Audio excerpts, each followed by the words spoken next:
इन वक्त असीं अल करीम पब्लिक स्कूल कींजर में मौजूद आहियूं, जिते ही सकाफ़ती रंगारंगी प्रोग्राम जो है हली रहियो आहे। असां इन वक्त मौजूद आहियूं एडमिन अल करीम पब्लिक स्कूल कींजर सां, जंहिं सॼो ही जो प्रोग्राम आहे उहो अरेंज कयो आहे। ऐं साईं खे चवंदासीं साईं पंहिंजा जेके ख़यालात पेश। औज़ु बिल्लाहि मिनश शैतानिर रजीम, बिस्मिल्लाहिर रहमानिर रहीम। असीं शुक्रगुज़ार आहियूं अल फैसल अकेडमी जा, जन असांजे प्रोग्राम खे कवरेज कयो। त सिंध सकाफ़त जे हवाले सां मां जेकॾहिं ॻाल्हायां मुंहिंजे दड़े खां वठी अॼु जे हालात ऐं मुस्तक़बिल में, त मूंखे सिंध में सिर्फ़ु अमन, प्यार, मोहबत, सहब, भाईचारो इहा ई नज़र अचे थी पई। सिंध में मुंहिंजे दड़े में जिते हर शइ इजाद थियल मिली, उते जेकॾहिं हिकिड़ी शइ न मिली आहे, हथियार न मिलियो आहे। जिते हथियार आया आहिनि उते इंसान जो क़त्लेआम थियो आहे। जेका थ्योरीज़ असांजे मथां 80 जे ॾहाके में मञण जी कोशिशि कई वई ज़ियाई दौर में, त उन थ्योरी खे अॼु सिंधी क़ौम पंहिंजे अकुल, फ़हम, बर्दाश्त, सहब सां ऐं तालीम जे मैदान सां, तालीम में भरपूर हिसो वठी करे रद्द करे चुकी आहे। अॼु बि सिंध अमन जो गहवारो आहे। जिते इंतिहा पसंदी उरूज ते आहे, सियालकोट जा वाक़िया हुजनि, पंजाब जा वाक़िया हुजनि, सिंध में तव्हांखे हिकिड़ो वाक़ियो कोन थो मिले। हर फ़िरक़े जा माण्हू मुहज़ब, बाअदब, बाइख़लाक़ तरीक़े सां रहनि था पिया। हर क़ौम, रंग, नस्ल जा माण्हू बाअदब, बाइख़लाक़ रहनि था पिया। को फ़र्क़ु न आहे। सिंध वलियनि जी धरती आहे, सिंध दुवियनि जी धरती आहे, सिंध प्यार ऐं मोहबत ऐं अमन जी धरती आहे। इनशाअल्लाह इहा सकाफ़त असांजी ता क़यामत ताईं रहंदी। महिरबानी। कींजर में जेको प्रोग्राम आहे सकाफ़ती ऐं उन सां गॾोगॾु रिज़ल्ट अनाउंसमेंट उहो हली रहियो आहे, इन जे बारे में मां छा चवंदुमि? बिस्मिल्लाहिर्रहमानिर्रहीम। तमामु घणी मूंखे ख़ुशी थी बहशत उस्ताद जॾहिं मूं ॾिठो ॿारनि जे अंदरि जेको सकाफ़त जो ॾींहुं मल्हाइणु, इहो का आम शइ न आहे। हीअ 5000 साल पुराणी सकाफ़त खे उजागर करणु, इहो ॿारनि में जेको मूं एतमाद ॾिठो, ॿारनि जी जेका मां इन्वॉल्वमेंट ॾिठी, जेका सेल्फ क्रिएशन, ख़ासि तौर ते सिंध जे मोहबत में उन्हनि जेका पोइट्री कई, यकीन करियो हिकु उस्ताद जी हैसियत सां मां तमामु घणो उन्हनि खां मां मुतासिर थियो आहियां। इहा महिनत सभिनी उस्तादनि जी आहे, डॉक्टर करीम बख्श पितावी साहिब जी आहे ऐं इन्हनि ॿारनि जी आहे।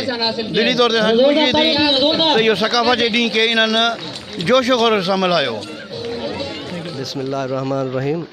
अल फैसल अकेडमी वारनि जा शुक्रगुज़ार आहियूं जेके अॼु प्रोग्राम जी कवरेज करे रहिया आहिनि। असल में अहिड़ा प्रोग्राम हर साल थियणु घुरिजनि। इहा असांजी जेका सकाफ़त आहे, सिंध जी जेका तहज़ीब आहे, उहा 5 साल पुराणी हिकिड़ी तहज़ीब आहे। असां हर साल पंहिंजी तहज़ीब ऐं सकाफ़त हिन ॾींहं ते हिकिड़ो वचन कयूं था पिया। बहरहाल असांखे असांजी जेका सिंधी क़ौम आहे या असांजो जेको आईंदो आहे, सिंधी जेको असांजो मुस्तक़बिल आहे, हिन वक़्तु उन्हनि खे तालीम जी ज़रूरत आहे।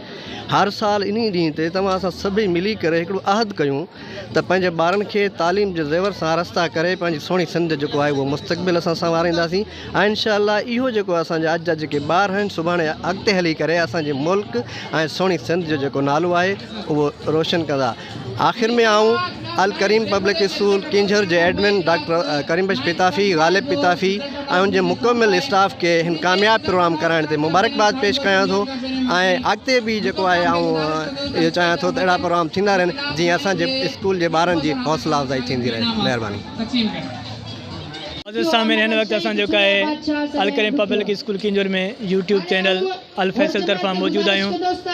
हिन वक़्तु असांजी जेका मुलाक़ात आहे उहो पाकिस्तान पब्लिक स्कूल साजन अॾो सां जेको प्रेसिडेंट आहे उन सां थी रही आहे। असां उनखे इहो ई पुछंदासीं त हिन वक़्तु जेका आहे उहे छा महसूसु कंदा आहिनि प्रोग्राम खे ॾिसी करे। बिल्कुलु, मां पहिरें अल फैसल अकेडमी जो नहत थो रहियो आहियां, जंहिं जेको आहे मौक़ो ॾिनो असांखे। फर्स्ट ऑफ ऑल हीअ जेको आहे असांजी कल्चर रही आहे, सकाफ़त रहियो आहे त 5000 साल खां वठी असां अमन भाईचारे जी जेको आहे भाउ भेनी रहिया आहियूं। ईअं ई जेको आहे असां ईंदड़ नसल खे इहो ई पैगाम ॾींदासीं त अमन भाईचारे सां रही पंहिंजो ऐं पंहिंजी सिंध जी सकाफ़त जो जेको आहे नालो रोशन कनि, छाकाणि त हीअ सकाफ़त आहे असांजी अवल खां असांजी जेका आहे सकाफ़त रही आहे। ऐं माशाअल्लाह हीअ प्रोग्राम बहितरीनु आहे। मैनेजमेंट खे जेको आहे जस हुजे जो अहिड़ा जेका आहिनि सकाफ़ती प्रोग्राम करे जेका आहिनि पंहिंजो ऐं पंहिंजे इलाइक़े जो जेको नालो रोशन कनि था ऐं असांजी सकाफ़त खे उजागर कनि था।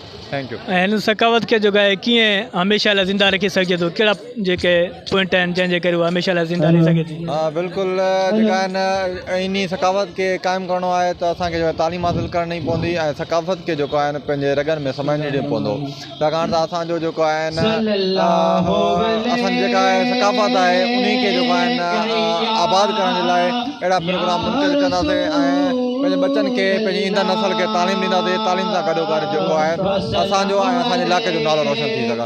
Thank U sir.